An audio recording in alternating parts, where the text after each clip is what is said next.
Saludo a todos los oyentes de Radio María. Un día más, con la gracia del Señor, proseguimos el comentario del Catecismo de nuestra Madre, la Iglesia.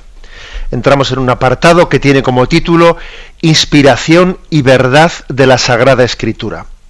Habíamos explicado el día anterior, Cristo, palabra única de la Sagrada Escritura.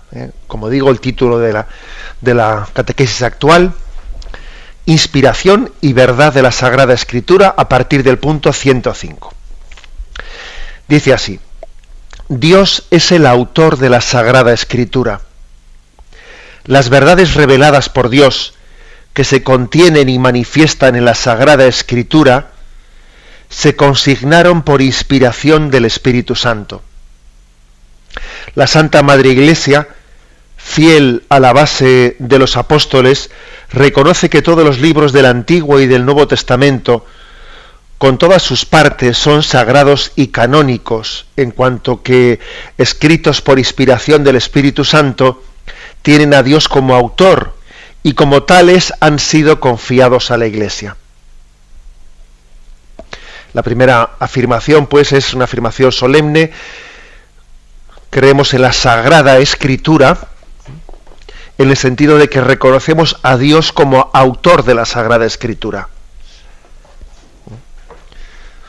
Decir que Dios es autor de la Sagrada Escritura es una afirmación que la solemos expresar litúrgicamente cada vez que asistimos a la Santa Misa, en la que se proclaman las lecturas. Bien sabéis que al terminar la primera lectura del Antiguo Testamento, quien la proclama dice: Palabra de Dios, te alabamos, Señor. Le alabamos a Dios por habernos hablado, y sabemos que esa es palabra de Dios, que no es palabra de los hombres. Lo mismo en la segunda lectura, que suele ser generalmente de alguna de las cartas de Pablo, de las cartas apostólicas. También se dice palabra de Dios, y en el Evangelio se dice palabra del Señor. Respondemos: gloria a ti, Señor Jesús. Damos gloria a Dios por la revelación, porque eso que hemos escuchado no es palabra del hombre, ¿sí? No es palabra de hombre, sino que es palabra de Dios. También recordamos algún pasaje de las cartas de Pablo en las que dice: damos gracias a Dios porque cuando os predicamos la palabra, la cogisteis no como palabra de los hombres, sino como palabra de Dios. Que saber distinguir, Creo que la inspiración del Espíritu no únicamente ha servido para que esa palabra de Dios, que esa palabra sea la de Dios, que haya sido inspirada, sino también a nosotros la inspiración del Espíritu Santo en la tradición de la Iglesia, en el seno de la Iglesia, también nos ha ayudado para reconocerla. O sea, el Espíritu Santo ha inspirado para que sea escrita, y el Espíritu Santo inspira a la Iglesia para reconocerla como palabra de Dios. Bueno, esto es algo que, como veis, no se trata de una inspiración ligada únicamente a un papel, que en ese papel lo que está escrito, no, esa inspiración está ligada al seno de la Iglesia, en la cual ha sido escrita la palabra de Dios, en la cual ha sido reconocida como palabra de Dios. Cuando decimos que Dios es el autor de la Sagrada Escritura, no lo entendemos al modo, podríamos decir, al modo como el Islam, por ejemplo, ¿no? Suele entender a Alá como inspirador del Corán, en el sentido que, por ejemplo, la explicación que da el Islam de cómo el Corán es palabra de Dios, habla de que el arcángel Gabriel dicta a Mahoma lo que tiene que escribir en el papel, sin entrar en hacer ningún juicio de tal cosa. Fijaros que se entiende que Dios sea autor en un sentido, en el Islam, en un sentido literalista. El ángel Gabriel le dicta a Mahoma que en una cueva copia. Bien, no es ese el sentido en el que nosotros decimos que Dios ha inspirado la palabra de Dios o Dios es el autor de la palabra de Dios. Nosotros no creemos, no estamos diciendo que los evangelistas hayan escrito al dictado del Espíritu Santo, al dictado de un ángel. San Mateo o San Marcos no han tenido un ángel al lado suyo que les diga, a ver, escribe, coge el bolígrafo y empieza a dictarles. No, eso no, que has copiado mal. No es en ese sentido literalista. Decimos que Dios es autor en el sentido de que es capaz de intervenir en las causas segundas sin anularlas, sino siendo capaz de sostenerlas y respetando su libertad. Al mismo tiempo Dios se está expresando en ellas. Esto es algo impresionante, pero así lo cree la Iglesia. Por ejemplo, cuando decimos que no es que esté yo parangonando esto con la inspiración de la palabra de Dios. No pretendo decir que el ejemplo que voy a poner ahora sea totalmente al 100% identificable con cómo Dios inspira la palabra de Dios. Pero bueno, creo que ayuda a entenderlo. Cuando hacemos una obra buena, decimos que es por la gracia de Dios que la hemos hecho. Pero al mismo tiempo nosotros hemos actuado con nuestra libertad.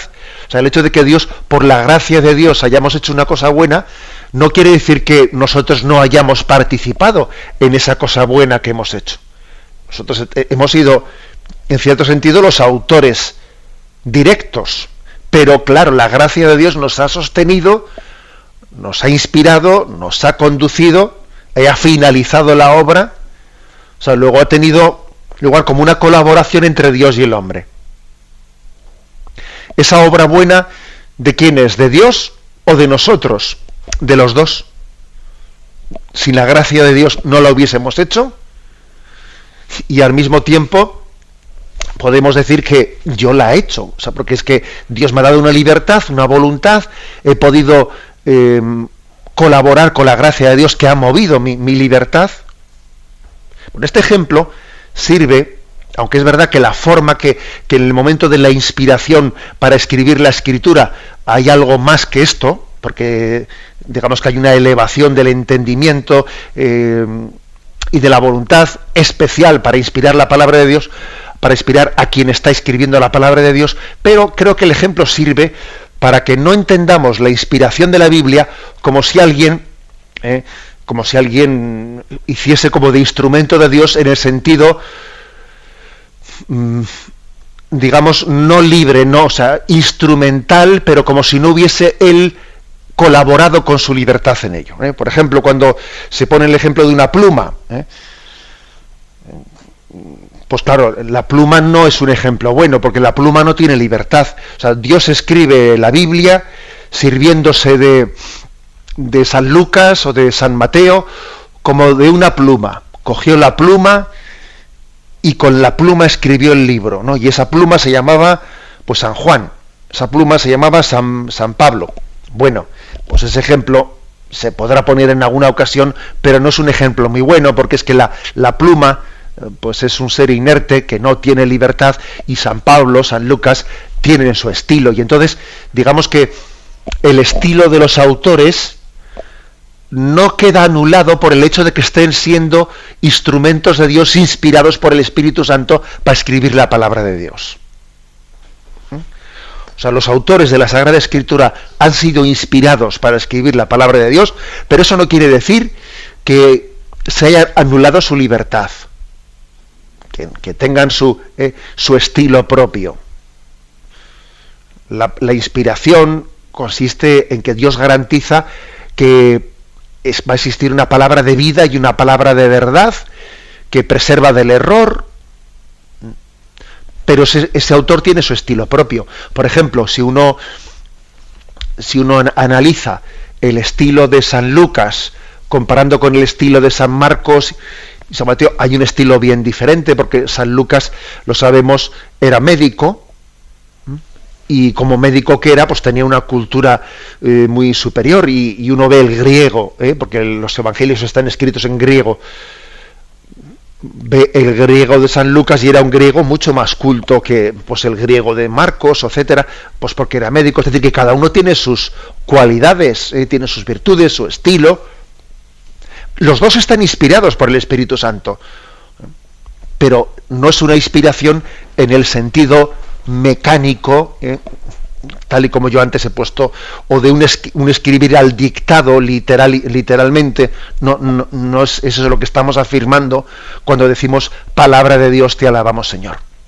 Además, esta forma de explicar la inspiración conjuga muy bien con cuál es el estilo de Dios de hacer las cosas. Dios tiene un estilo de obrar entre nosotros que es el estilo de no anular las criaturas, sino todo lo contrario, potenciarlas. Dios muestra su gloria a través de las criaturas.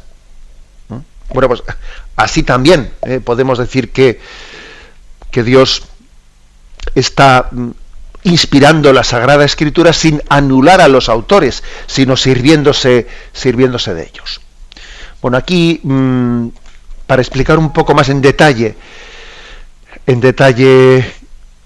este texto, la Dei Verbum número 11, habla de los libros sagrados y canónicos. Explicamos brevemente ese término. Son sagrados los libros de la Biblia. Bueno, primero, que sabemos que la Biblia no es un libro, sino que es un conjunto de libros del Antiguo y del Nuevo Testamento.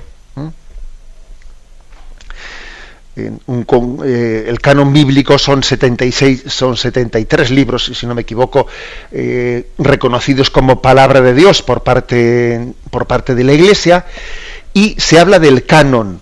El canon, por cierto, la palabra canon es una palabra cuya etimología viene a decir regla o medida. La etimología de la palabra canon era la caña o la vara que servía de norma o de medida. Bueno, la Iglesia estableció un canon para distinguir los libros que se consideran palabra de Dios, que se consideran inspirados, de los libros pues que podían ser muy buenos, pero que no fueron considerados palabra de Dios. O otros libros incluso que no eran ni buenos, que eran pues de tendencias heréticas o lo que fuera, ¿no? Fue allá por el año 380 cuando, bajo el pontificado del Papa San Dámaso I, cuando la Iglesia instituyó el canon bíblico, con la lista del Nuevo Testamento y los libros del Antiguo Testamento. Bueno, era un momento en el que la Iglesia decía, bueno, vamos a establecer con exactitud qué libros son palabra de Dios. Y se hace eso pues a finales del siglo IV. Y luego ya el Concilio de Trento, el Concilio de Trento, pues para dejar las cosas claras frente a Lutero, pues fijó el canon de la Iglesia declarándolo dogma, o sea, utilizando toda la autoridad dogmática de la Iglesia para afirmar tal cosa. Pero eso no quiere decir que eso que la afirmación fuese del siglo XVI en el Concilio de Trento, sino que ya muchísimos siglos antes, o sea, en el año 380, con el Papa San Dámaso I ya se había establecido el canon. Esa norma. Básicamente podemos decir que en el Antiguo Testamento consideramos como libros inspirados del Antiguo Testamento aquellos que cuando Jesucristo vino a nosotros, como la plenitud de la revelación, los libros que Jesucristo en la sinagoga escuchó y también proclamó como palabra de Dios, como inspirados. Los que estaban en el canon, cuando Cristo viene a nosotros y como un judío también pues, reza en la sinagoga y escucha la palabra de Dios en la sinagoga, ¿no? Para nosotros Cristo es la clave del canon del Antiguo Testamento. Y con respecto al Nuevo Testamento, pues claro, ahí podía haber más dudas. O sea, obviamente, el momento en el que se termina la revelación es cuando muere el último de los apóstoles. Pero claro, luego hay algunos libros que en los primeros 2-3 siglos bailaron, me refiero a bailaron en el sentido de que eran considerados por algunos como palabra de Dios y por otros no. Por ejemplo, sobre todo el libro de el Apocalipsis y la carta a los Hebreos, algunos lo incluían, otros no lo incluían. hasta que finalmente la Iglesia dice, bueno, esto tenemos que aclararlo, ¿no? Y, como digo, a finales del siglo IV, pues define el libro de los libros que son inspirados y los que no. Había otros como, por ejemplo, la carta de Hermans, la Didache, que son libros muy de los momentos primeros de la Iglesia, que finalmente no fueron considerados como inspirados por la palabra de Dios. Bueno, esto es lo que se llama canon. La Iglesia, lógicamente, al principio no es necesario, pero claro, después hay que distinguir qué consideramos palabra de Dios y qué no consideramos palabra de Dios. Entonces, fijaros que eso es la propia Iglesia la que tiene que hacer ese discernimiento. Por eso no existe palabra de Dios sin tradición. Por eso dice el Concilio Vaticano II que dos son las fuentes de la revelación, que es la palabra de Dios y la tradición. Sin la tradición no sabemos qué libros son palabra de Dios y qué libros no son palabra de Dios. Claro. O sea, por eso no existe un libro fuera de la tradición de la Iglesia. Es que no existe, ¿no? Eso cuando Dios inspiró, mejor dicho, ¿no? Cuando Dios inspira a un autor para escribir un libro, pues ahí no pone, igual que dice, no, Made in China, perdón por la broma, ¿no? Made in China, pues palabra de Dios, no, eso no lo dice así. Es la Iglesia, es la tradición de la Iglesia la que reconoce en ese libro la inspiración del Espíritu Santo. Bien, tenemos un momento de reflexión. Escuchan el programa Catecismo de la Iglesia Católica con Monseñor José Ignacio Munilla. Pasamos al número 106, que en realidad ya en la explicación anterior lo hemos comentado, aunque no lo hubiésemos leído. Dice: Dios ha inspirado a los autores humanos de los libros sagrados. En la composición de los libros sagrados, Dios se valió de hombres elegidos, que usaban de todas sus facultades y talentos. De este modo, obrando Dios en ellos y por ellos, como verdaderos autores, pusieron por escrito todo y sólo lo que Dios quería.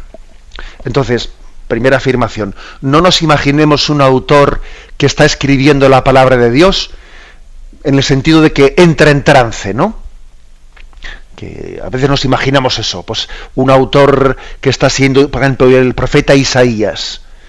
Profeta Isaías, cuando está escribiendo pues su libro, nos imaginamos que entra en trance y entonces él no sabe ni lo que está escribiendo, pero el Espíritu Santo le mueve y escribe el libro. No es en ese sentido de entrar en trance y él ser movido por su mano es movida por el Espíritu. No, sino que nunca ellos han sido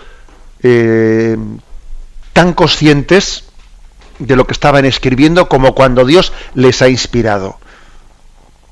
Dios ha utilizado de todas sus facultades humanas, pero al mismo tiempo las ha elevado. Ellos eran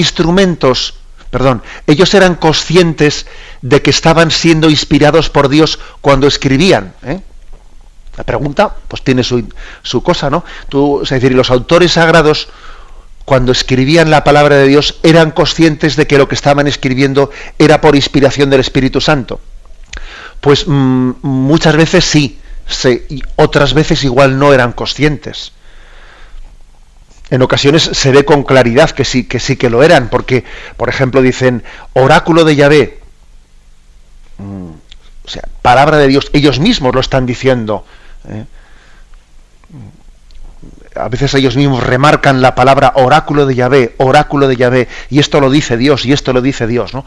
Otras veces, sin embargo, está bastante claro que no tienen conciencia de que lo que están escribiendo sea palabra de Dios.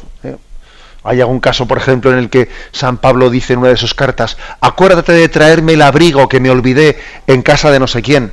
Obviamente si hubiese tenido conciencia de que ese libro, esa carta que estaba escribiendo, estaba siendo escrita bajo la inspiración del Espíritu Santo y que iba a ser proclamada por todos los siglos como tal, pues difícilmente hubiese puesto en el libro: acuérdate de traerme el abrigo que me dejé olvidado, ¿no? Pero eso es lo de menos. O sea, el hecho de que el autor, según lo escribía, él fuese consciente o no fuese consciente de ello, eso es lo de menos. El asunto es que la Iglesia en su tradición ha reconocido en ese escrito la inspiración del Espíritu y que ha visto la huella de Dios, la predicación de Cristo recogida en ese libro. Ahora, la prueba de que Dios se ha servido de las cualidades del autor, pero que al mismo tiempo las ha superado, es que incluso el autor puede ser consciente o puede incluso no ser consciente de que está siendo inspirado por Dios. Así hace Dios las cosas, que las hace ocultamente, ¿no? Si dice ese famoso texto que no sepa tu mano izquierda lo que hace tu derecha, es así, que podemos estar siendo instrumento de Dios sin darnos cuenta. Uno puede, los autores han podido estar siendo inspirados por Dios, escribiendo palabra de Dios sin darse cuenta. Como también nos puede ocurrir a nosotros, que estemos haciendo el bien, que estemos haciendo un gran bien y no eres consciente de ello. Y muchas veces además las cosas mejores que hacemos las solemos hacer sin darnos cuenta de que las estamos haciendo. Porque así es el Espíritu, que actúa en gratuidad, sin anunciarse, sin... Bueno, esta es la afirmación. Pasamos al punto siguiente y dice: los libros inspirados enseñan la verdad. Como todo lo que afirman los agiógrafos o autores inspirados, lo afirma el Espíritu Santo, se sigue que los libros sagrados enseñan sólidamente, fielmente y sin error la verdad que Dios hizo consignar en dichos libros para salvación nuestra.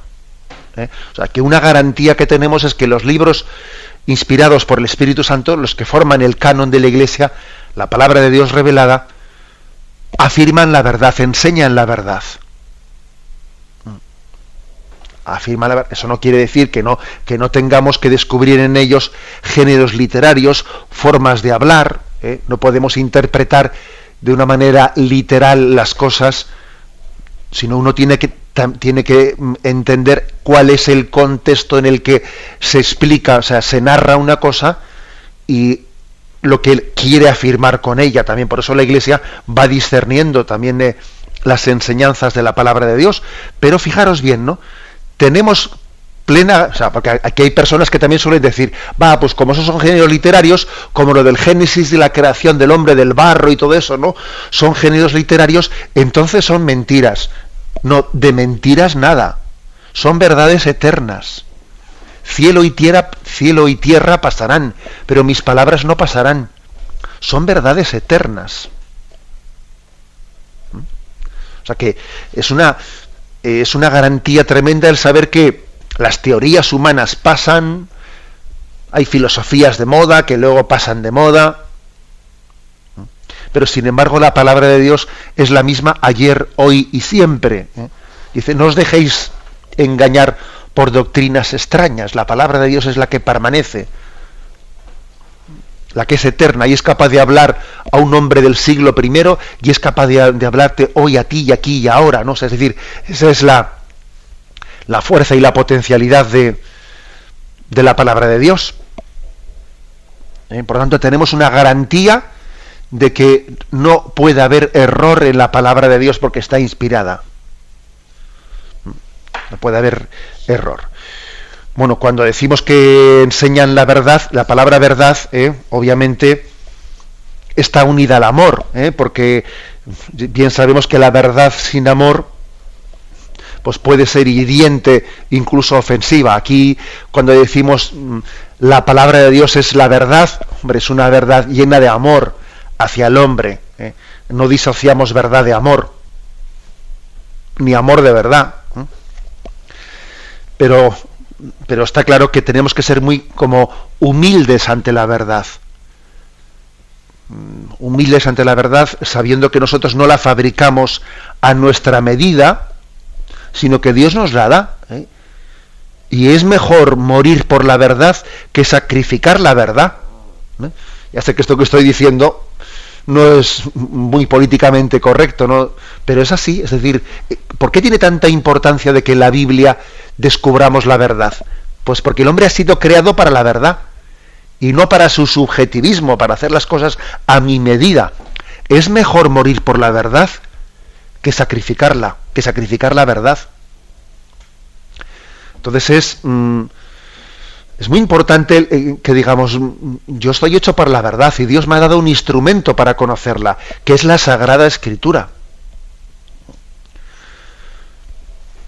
Es verdad que hay un misterio en Dios que no podemos alcanzar, eso es verdad.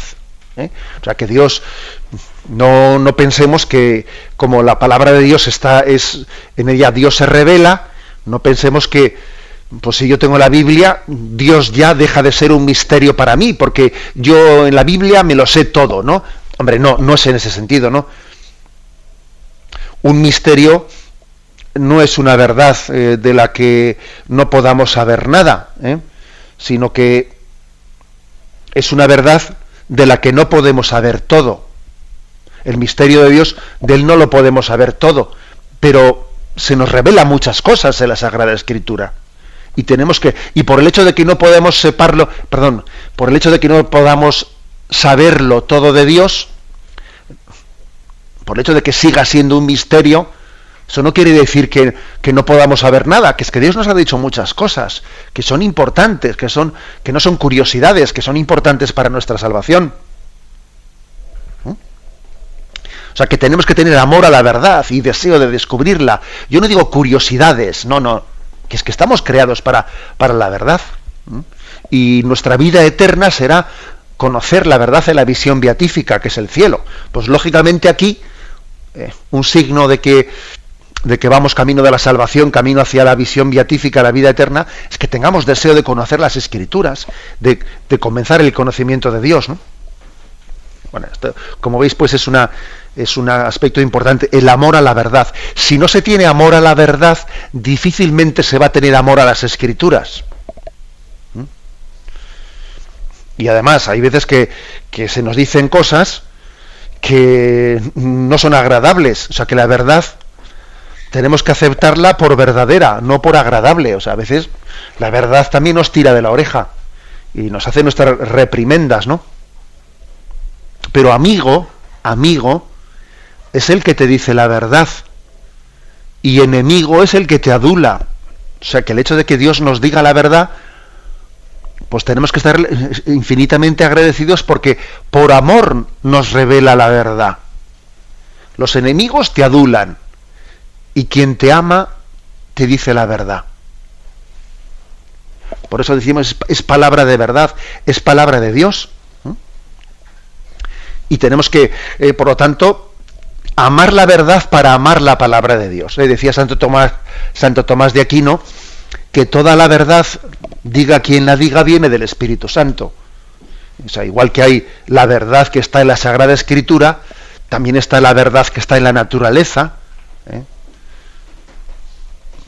Por cierto, Benedicto XVI, en un discurso que pronunciaba a la Pontificia Academia para las Ciencias, decía él que Galileo vio la naturaleza como un libro cuyo autor es Dios, en una forma similar a como Dios también es autor de las Sagradas Escrituras. O sea que quiere decir que toda la verdad, diga quien la diga, viene del Espíritu Santo. También la verdad de la naturaleza viene del Espíritu Santo. Pero existe una forma suprema de la revelación de la verdad, que es la de la Sagrada Escritura. Por eso yo concluiría la importancia de amar la verdad para estar abierto a la Sagrada Escritura y para buscarla y para buscar en ella eso que Dios quiere comunicarnos. Tenemos un momento de reflexión de la Sagrada Escritura. Dice así: sin embargo, la fe cristiana no es una religión del libro. El cristianismo es la religión de la palabra de Dios, no de un verbo escrito y mudo, sino del verbo encarnado y vivo. Para que las Escrituras no queden en letra muerta, es preciso que Cristo, palabra eterna del Dios vivo, por el Espíritu Santo, nos abra el espíritu a la inteligencia de las mismas. Esta afirmación, la afirmación de que la fe cristiana, el cristianismo, no es la religión del libro, es una afirmación que puede sorprender. Bueno, claro, pero no tenemos como lo fundamental el libro de la Biblia. Sí, pero no. Igual, por ejemplo, el Islam se puede considerar la religión del libro. en el sentido de que considera pues el Corán como el libro fundamental, escrito y dictado, al dictado. También el Islam, por cierto, cree en la Biblia.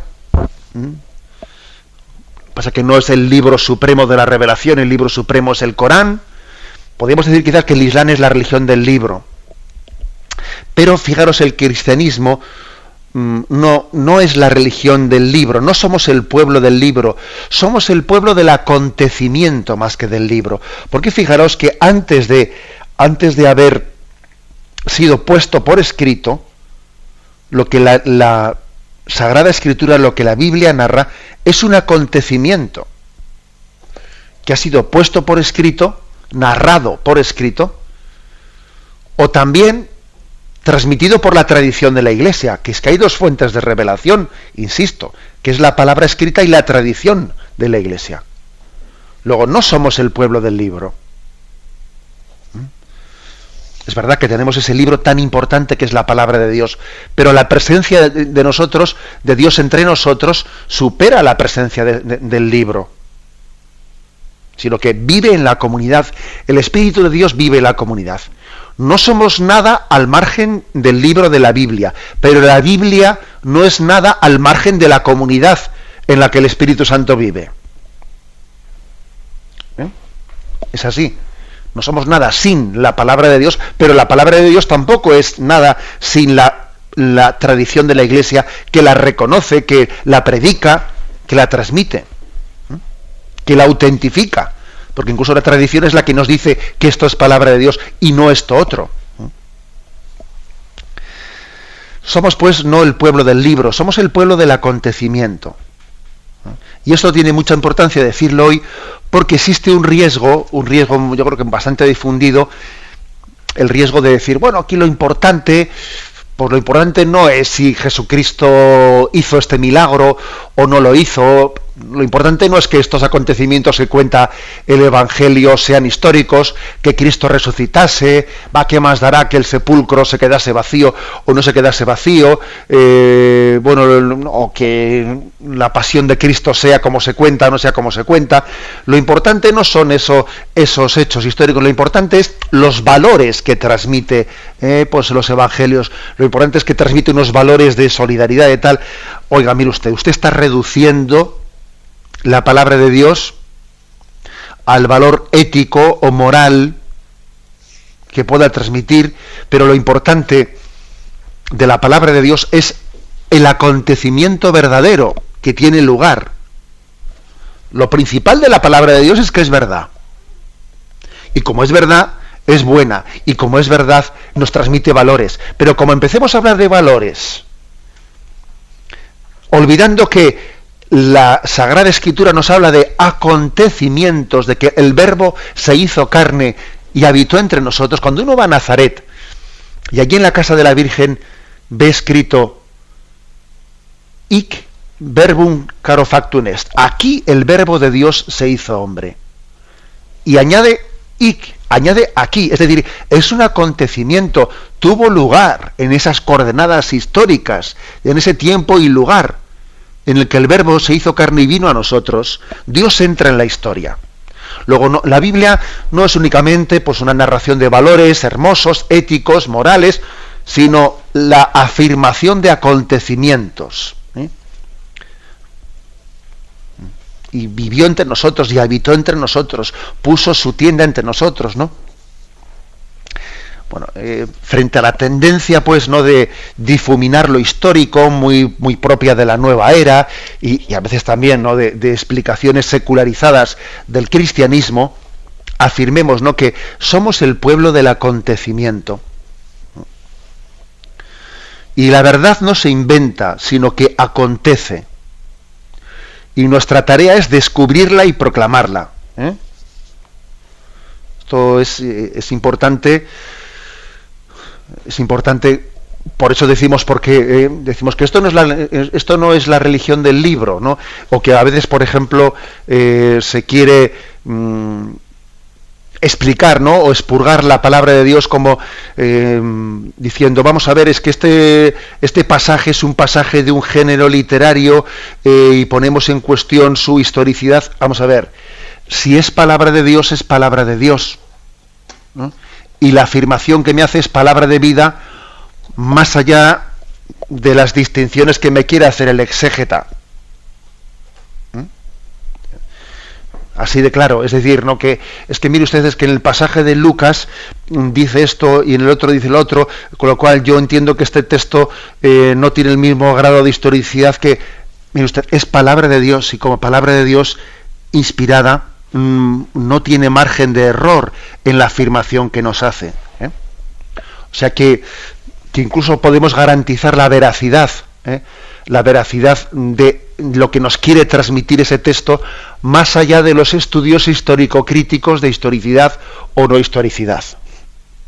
Hay una verdad que se transmite que está por encima de los estudios histórico-críticos, porque son palabra de Dios. Porque esa palabra, ¿no?, recogida en ese texto es palabra de Dios, inspirada por el Espíritu Santo. O sea, no es el estudio histórico-crítico el que le da garantía de veracidad, no. Porque lo que Dios quiere revelarnos está más allá de la prueba de historicidad de un texto desde el punto de vista histórico-crítico. Bueno, perdonad que meta aquí palabras raras. Bueno, insisto en la afirmación central. No somos la religión del libro, somos la religión del acontecimiento, dice, de la palabra que a veces es escrita y de la palabra que a veces es oral. Y por último, aquí se nos remite a ese pasaje famoso de los discípulos de Maús, en los que al final, después de que se han encontrado con el Señor resucitado, ellos dicen, entonces les abrió el entendimiento para comprender las Escrituras y les dijo, así está escrito, el Mesías padecerá, resucitará de entre los muertos y en su nombre se proclamará la conversión, el perdón de los pecados, comenzando por Jerusalén. Vosotros seréis testigos de todo esto. Es decir, es el Espíritu Santo el que abre el entendimiento de los discípulos de Maús para comprenderlo todo. Luego el Espíritu Santo no solo actúa para poner por escrito una cosa, sino que el Espíritu Santo también actúa para poderlo comprender. Nos abre el entendimiento para comprender las Escrituras, para aplicarlas a nuestra vida, para que no sean únicamente palabra escrita, sino palabra interpelante, que te interpela, que te toca el corazón, que es como espada tajante, más afilada, dice, como espada de doble filo, que penetra en tu corazón y te sientes no interpelado por ella. Eso también es obra del Espíritu Santo. No solo es obra del Espíritu Santo el inspirar al autor para ponerlo por escrito, sino también ablandar tu corazón para sentirte interpelado, para sentir que Dios toca tu interior. Dice que vuelve a leer este punto, para que las Escrituras no queden en letra muerta, es preciso que Cristo, palabra eterna del Dios vivo, por el Espíritu Santo nos abra el espíritu a la inteligencia de las mismas. En alguna ocasión lo he dicho, pero creo que de los quienes predicamos, que en el fondo todos tenemos que ser predicadores de la palabra, pero quienes por el ministerio sacerdotal hemos recibido de una manera pues es más explícita, ¿no?, la predicación de la palabra, pues hemos sido testigos muchas veces de cómo, pues en la celebración de la Santa Misa, en la proclamación de la palabra de Dios, en la homilía, a veces uno dice algo y después se queda impresionado de que al terminar la Santa Misa alguien acude a la sacristía y ve que se ha sentido interpelado pues de una manera que te conmueve, incluso a veces hasta pensando esa persona que tú sabías algo de ella y que le has echado una indirecta desde el púlpito. ¿A usted alguien le ha hablado de mí? ¿A usted? No, mire usted, si yo a usted no le conocía, si no tenía yo conciencia de...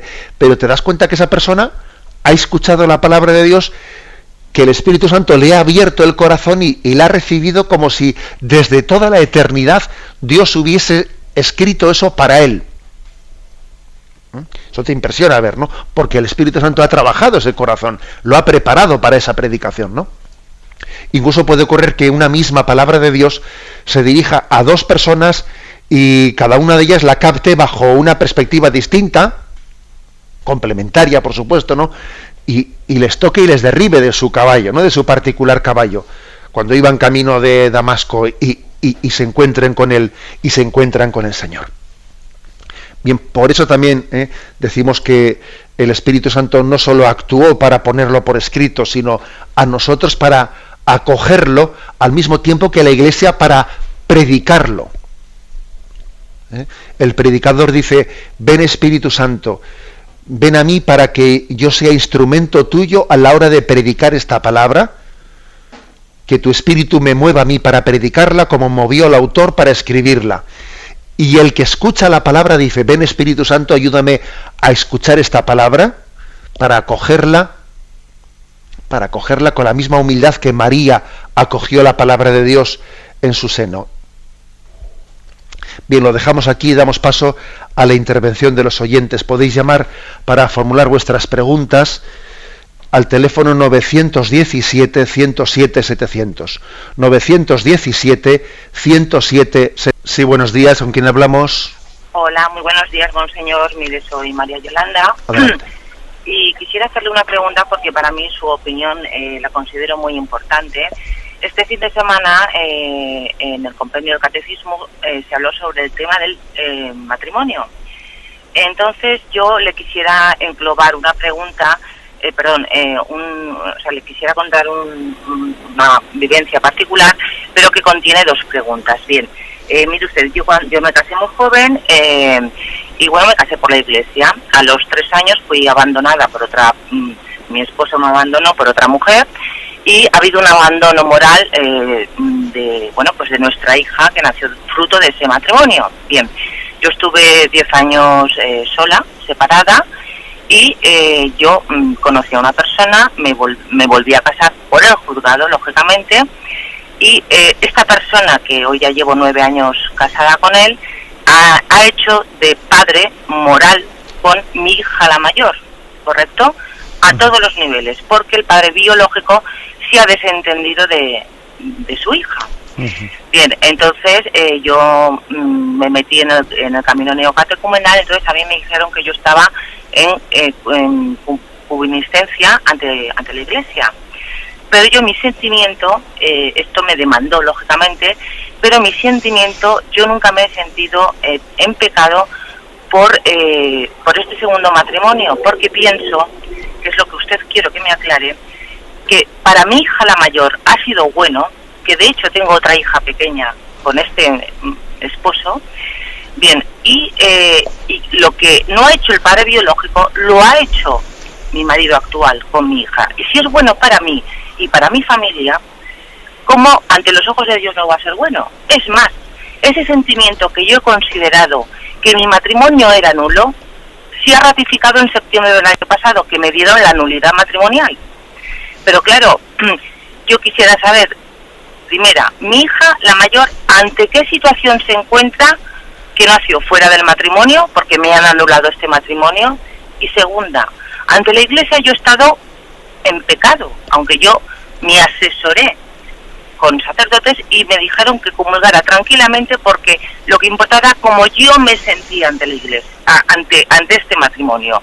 Y efectivamente ese sentimiento me lo ha corroborado la Iglesia, que mi matrimonio era nulo. Entonces quisiera usted que me explicara un poco ante los ojos de Dios y ante la ley de la Iglesia si ese matrimonio para mí era igual de nulo, aunque haya pedido la nulidad hace casi 3 años, porque dura un proceso y porque es un dinero importante. Entonces, que usted me aclara un poquito esto. Gracias. De acuerdo. Mire, bueno, ha sido usted muy clara exponiendo el asunto.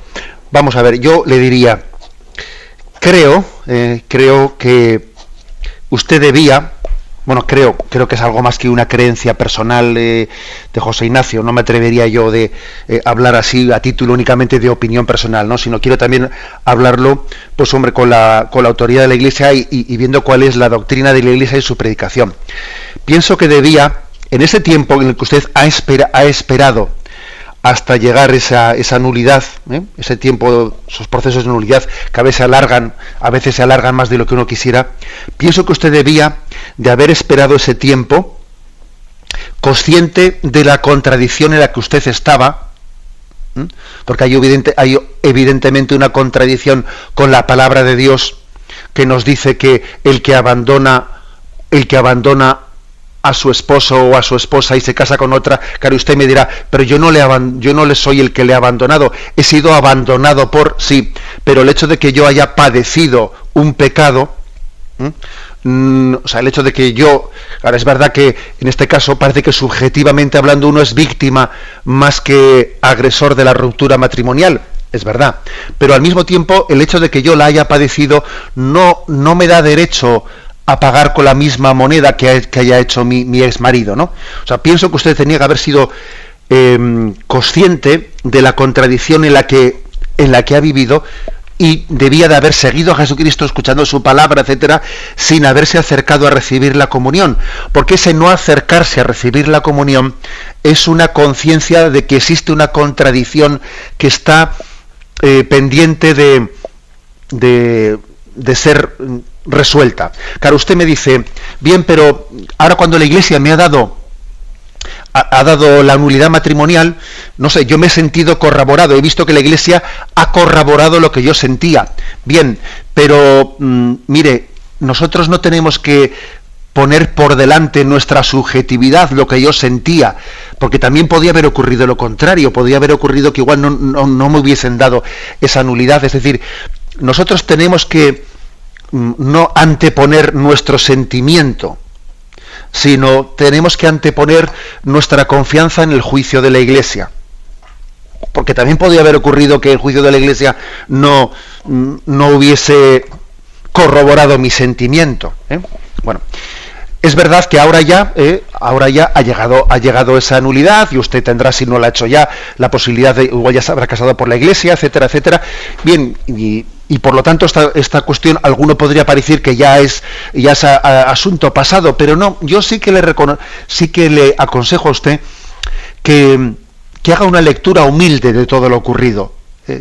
Porque es que no es, aunque diga usted que a un sacerdote se lo aconsejó, pues con todos mis respetos, ese consejo que usted recibió no era conforme, ¿no?, al entender y al sentir de la Iglesia. O sea, no tenemos que poner por delante mi sentimiento, mi intuición, y luego a ver si la Iglesia me la corrobora.